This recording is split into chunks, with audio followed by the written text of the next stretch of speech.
The police put him in handcuffs and took him away. They weren't the police. On February 22, 2006, a 51-year-old out-of-work accountant named Andrew Ramsey and his partner, Beverly Sinclair, were returning home from an evening out in Glasgow, Scotland. When the couple reached their house, they noticed a black Honda Accord. Two plainclothes police officers emerged from the vehicle, addressed the couple by name, and arrested Andrew Ramsey. Beverly watched as they handcuffed Andrew and put him in the back of their car and drove away. It was the last time she would ever see him. The officers told Beverly Andrew would be at the Stewart Street police station in Glasgow. Andrew had recently been questioned in a fraud investigation, so the arrest may not have seemed out of place at first. However, when she called the police station, they had no idea what she was talking about.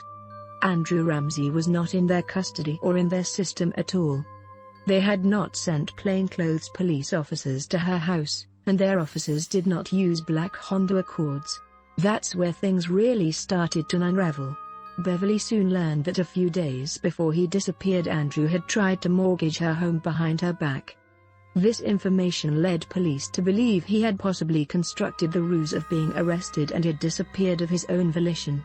They were able to find a recent email Andrew had written to an ex-girlfriend that said he planned to go abroad for a few months and would be unreachable. The investigation led to Andrew's accounting work. He hadn't been working in the months leading up to his disappearance, and was questioned in the fraud case 5 times. He had told friends he was worried about his safety because he knew too much. It's also wondered whether Beverly Sinclair might be herself involved, as there were no other witnesses to the black Honda Accord or Andrew's arrest, despite their home being in an area where people would have been passing by. Andrew never used his bank accounts, and no one reported seeing or hearing from him after he was abducted. Over a year later, Andrew Ramsey's skull was found on April 5, 2007 by a fishing boat 40 minutes from Andrew and Beverly's home. In February 2008, police said they believed Andrew's murder was related to the fraud investigation he had been questioned about before he disappeared. In November 2008, 44-year-old Ian Miller and 46-year-old Derek Menzies were arrested and charged with Andrew's abduction and murder. Both men claimed they had never met Andrew Ramsey. They were both released and not questioned again. The police report of their arrests seems to have gone missing. Miller has said, "I have been in limbo for the last 3 years.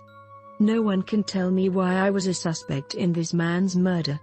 I was arrested in the morning and then dumped back on the street in the evening without any money after being charged. I have heard nothing since then."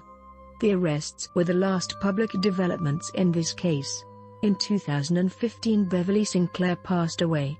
When the BBC aired an episode of Crime Watch about the murder, they didn't receive a single tip from the public despite offering a $5,000 reward.